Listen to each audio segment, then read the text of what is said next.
할렐루야. 7월 12일 수요일입니다. 사도행전 9장 32절부터 끝절 43절까지 말씀을 읽고 은혜 나누도록 하겠습니다. 그때에 베드로가 사방으로 두루 다니다가 룻다에 사는 성도들에게도 내려갔더니 거기서 에니아라 하는 사람을 만나매 그는 중풍병으로 침상 위에 누운 지 8해라. 베드로가 이르되 에니아야, 예수 그리스도께서 너를 낫게 하시니 일어나 네 자리를 정돈하라 한데 곧 일어나니 룻다와 사론에 사는 사람들이 다 그를 보고 주께로 돌아오니라. 요빠에 다비다라 하는 여제자가 있으니 그 이름을 번역하면 도르가라. 선행과 구제하는 일이 심히 많더니 그때에 병들어 죽음에 시체를 씻어 다락에 누이니라.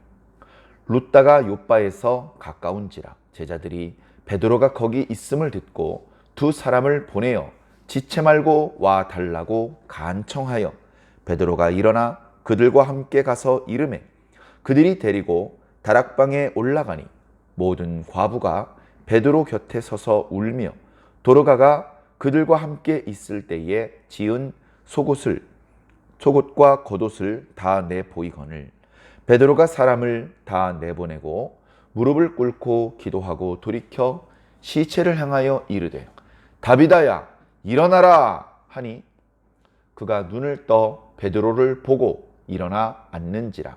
베드로가 손을 내밀어 일으키고 성도들과 과부들을 불러들여 그가 살아난 것을 보이니 온 요빠 사람이 알고 많은 사람이 주를 믿더라. 베드로가 요빠에 여러 날 있어 시몬이라 하는 무두장이의 집에서 머무니라. 아멘. 감사합니다. 지난 시간까지는 사울의 이야기입니다. 사울이 주님을 이렇게 대적하려고 다메섹으로 가는 길에 주님을 만났죠. 그리고 나서 사흘 동안 눈을 뜨지 못하고 그러면서 또 금식하고 있었습니다. 그의 눈을 감기우시는 것이 목적이 아니고 다시 뜨게 하는 것이 목적이었기 때문에 주님께서는 사울에게도 아나니아라는 사람이 와서 너에게 기도하면 다시 보게 될 것이라고 환상 가운데 말씀해 주셨고 또 아나니아에게도 지금 어디로 가면 거기에 사울이 있는데 가서 기도해 주어라. 아나니아가 제가 그 사람에 대해서 소문을 들어서 아는데 그는 성도들을 매우 힘들게 하는 교회를 대적하는 사람입니다. 그렇게 말씀을 드렸죠. 주님께서는 탓하지 않으시고 아니다 가라. 그 사람은 앞으로 이방인과 임금들과 이스라엘 자손들 앞에서 나의 증인이 될 것이다. 그는 나를 위해서 많은 고난도 받게 될 것이다. 그렇게 이제 알려주셨죠. 더 이상 지체하지 않고 아나니아가 움직였습니다. 아나니아가 그에게 안수해서 기도해 준 즉시 눈에서 비늘 같은 것이 떨어져서 그는 다시 보게 되었습니다. 우연히 못 보게 된 것이 아니다. 주님께서 나의 무지함을 깨닫게 해주기 위해 못 보게 하셨고 그리고 주님의 능력으로 나를 받아들여 주신 것을 알려주시기 위해서 이 아나니아라는 사람을 통해서 나의 눈을 뜨게 하셨다. 그 이후에 사울은 다메섹에 있는 제자들과 함께 머물면서 회복되었습니다. 몸이 어느 정도 회복되었을 때 회당들을 다니면서 예수님께서 바로 하나님의 아들이시라는 것을 증거함으로 많은 유대인들을 어리둥절하게 했고 심지어 어떤 유대인들은 안 되겠다. 저 사울도 죽여야 되겠다. 이런 생각을 했고 그 사실에 제자들의 도움을 받고 광주리에 올라타 다메섹 성을 무사히 빠져나올 수 있었습니다. 예수님을 영접한 이후에 자신이 전에는 박해를 했었지만 이제는 주 안의 한 동료가 되었던 예루살렘에 있는 제자들을 만나고 싶어 했습니다. 그러나 그들은 사울을 믿어주지 않았습니다. 그도 또 속여서 자신들을 결박하여 옥에 가둘 것이라고 생각을 했던 것이죠. 그러나 사울을 알아보았던 바나바가 그의 손을 이끌고 사도들과 만나게 해 주었습니다. 그래서 의심이 풀렸고 예루살렘에 있는 제자들과도 함께 교제할 수 있었습니다. 물론 틈만 나면 사람들에게 복음을 전했죠. 예수가 그리스도다라고 외쳤습니다. 많은 사람들이 그와 논쟁을 했지만 말씀으로 그를 이길 수 없자 이번에도 그를 죽이려고 했고 형제들이 도와서 그는 가이사랴를 거쳐 다소로 피신할 수 있었습니다. 자, 그렇게 이제 사울의 이야기가 일단락되고 오늘 말씀부터는 그렇게 길지는 않지만 이제 베드로의 활동에 대해서 보여주고 있습니다. 그러니까 사도행전은요, 사도들의 모든 행적을 말씀해 주시는 것은 아닙니다. 모든 걸 다 보여주는 건 아니에요.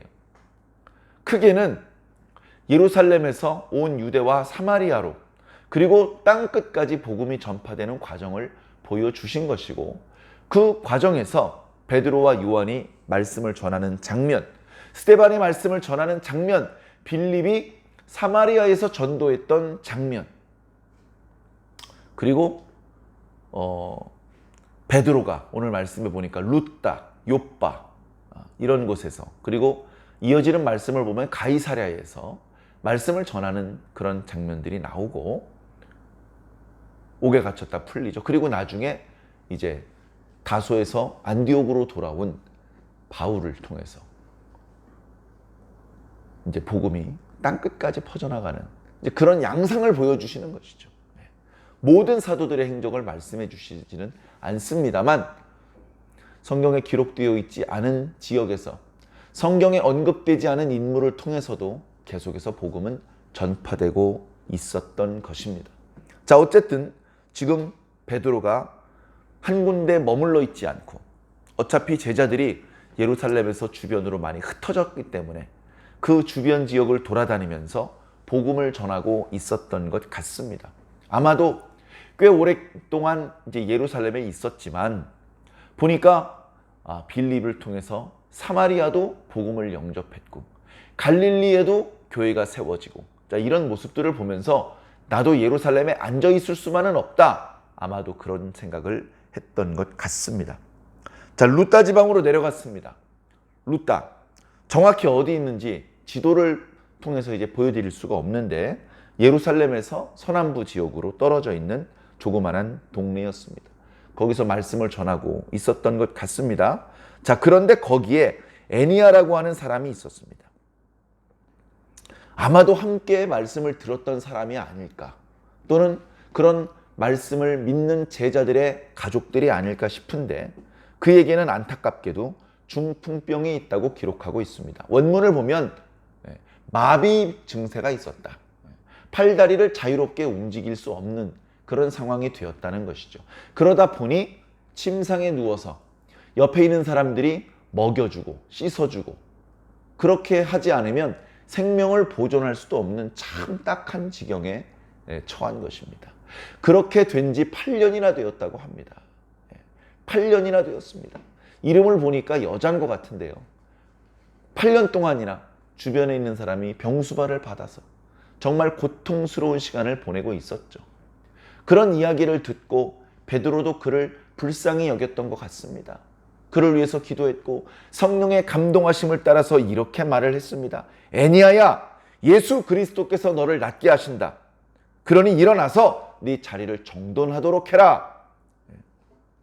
일단 일어나야 자리를 정돈하죠. 그러나 성령의 감동을 따라서 이 사람이 일어나겠구나, 그런 확신이 베드로에게 있었던 것 같습니다. 그러니까 단순히 일어나라, 잘 안 되냐, 다시 한번 해봐라, 이렇게 말하는 것이 아니고 일어나서 자리를 정돈하라 라고 말을 했던 것이죠. 자, 루따 동네에 있는 사람들은 이 애니야라는 사람이 이렇게 중풍병으로 고생하고 있다는 것을 다 알고 있었던 것 같습니다. 그런데 베드로가 기도하자 루따의 중풍병이 8년 동안 그 어떤 의원도 고치지 못했던 병이 고침을 받았다라는 소문이 사방에 퍼졌습니다. 루따의 얼굴을 알고 있던 사람이 그가 길거리를 걸어다니는 것을 보고 깜짝 놀랐습니다. 이 어찌된 일이냐? 베드로란 사람이 기도했더니 나았더라.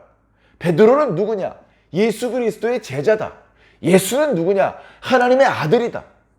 잘 모르겠으면 가서 그의 말씀을 들어보라. 많은 사람들이 그 소식에 베드로를 찾아 말씀을 듣게 되었고 그 소식을 아는 거의 모든 사람들이 예수님을 구주로 영접하게 되었다라고 기록하고 있습니다.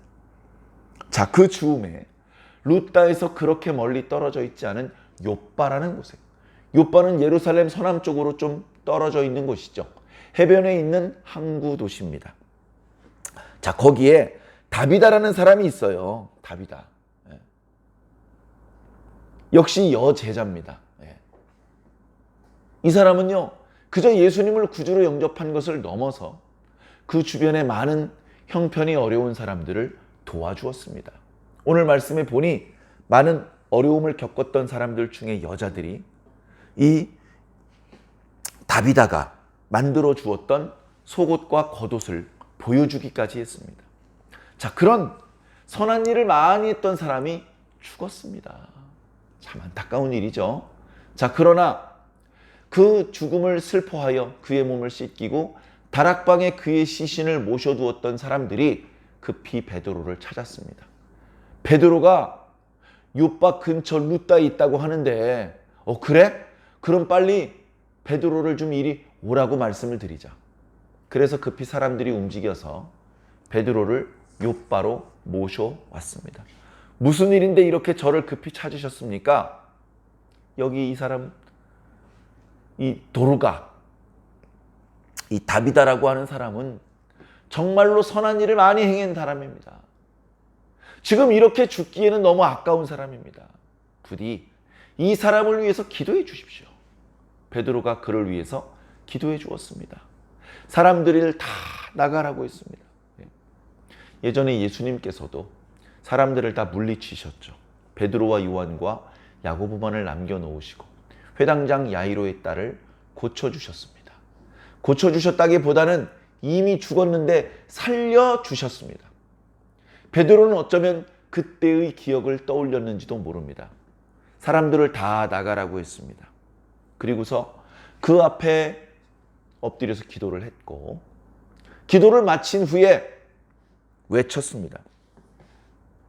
다비다야, 일어나라! 그렇게 담대히 외치자 다비다가 눈을 떴습니다. 살아난 것이죠. 그러나 여전히 누워있는 상태였습니다. 그때 베드로가 다비다의 손을 강하게 붙잡아서 잡아 당겼습니다. 마치 사도행전 3장에 미문에 앉아서 구걸하던 어느 중풍병자, 그 사람에게 우리가 은과 금은 너에게 줄 것이 없지만 나사렛 예수 이름으로 명하니 일어나 걸으라 라고 말하면서 그의 손을 잡아 당겼던 것처럼 지금은 다비다의 손을 잡아 당겼습니다. 그가 벌떡 일어났습니다. 단순히 생명이 돌아온 것으로 끝난 것이 아닙니다. 그가 죽을 수밖에 없었던 질병도 치유가 되는 것이죠. 그게 아니라면 생명은 돌아왔지만 극심한 고통 중에 여전히 신음하고 그냥 또 며칠 있다 죽을 수밖에 없었을 것입니다. 그러나 성령님께서 고쳐주실 때는, 성령님께서 살려주실 때는 그런 게 아니죠. 단순히 살아난 것을 넘어서 그의 모든 질병이 치료가 되었습니다. 다락방에서 물러나 있던 다른 과부들에게, 다비다에게 도움을 받았던 사람들에게 이야기를 했습니다. 여보시오들, 다비다가 살아났소! 그들이 기뻐서 다락방으로 올라왔을 것입니다. 다비다의 손을 잡으면서 아이고 살아났군요. 할렐루야. 하나님께 영광이요. 그 소식을 또 많은 사람들이 듣고 많은 사람들이 주님을 믿게 되었다라고 말씀하고 있습니다.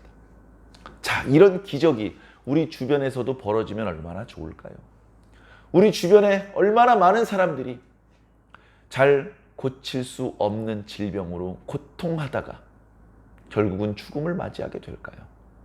그 과정에서 그 고통은 이루 말로 할 수 없고 그 마음의 충격도 무지하게 큽니다. 경제적인 손실도 막대하죠. 그런 상황에 있는 그런 경우에 일어나십시오 하면서 손을 잡아 당겨서 그 모든 질병이 치료되고 죽음의 사슬에서 풀려날 수 있다면 얼마나 좋겠습니까? 자, 그러나 이런 죽은 사람을 살리기도 하고 질병을 치유하기도 하는 이 기적적인 하나님의 능력은 그냥 아무 때나 나타나는 것이 아닙니다. 하나님께서 봐 임마 내가 이렇게 힘이 세다고 힘자랑하시려고 기적을 베푸신 적은 단 한 번도 없습니다. 특별히 사도행전에서 기적이 나타났을 때에는 모든 경우에 있어서 믿음을 불러들이기 위한 기적이었습니다. 봐라! 기적이 나타났다. 이 기적은 사람이 할 수 있는 기적이 아니다. 하나님께서 해주신 것이다. 이 기적이 지금 이렇게 나타난 것은 방금 사도를 통해서 집사들을 통해서 전파되었던 복음이 참된 하나님의 말씀이라는 분명한 증거다. 나사렛 예수 그리스도의 이름으로 기도했더니 병자가 치료되지 않느냐?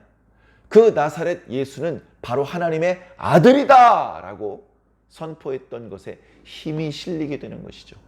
그렇다면 믿겠소? 능력이 나타나는 것을 보니 참 하나님의 역사인 것 같소. 나도 그분을 믿겠소. 그렇게 해서 짧은 시간 동안에 많은 사람들이 예수님을 믿게 된 것이죠. 물론 42절에 보니까 모든 사람이 알게 되었지만 많은 사람이 믿었더라 라고 말을 하고 있습니다.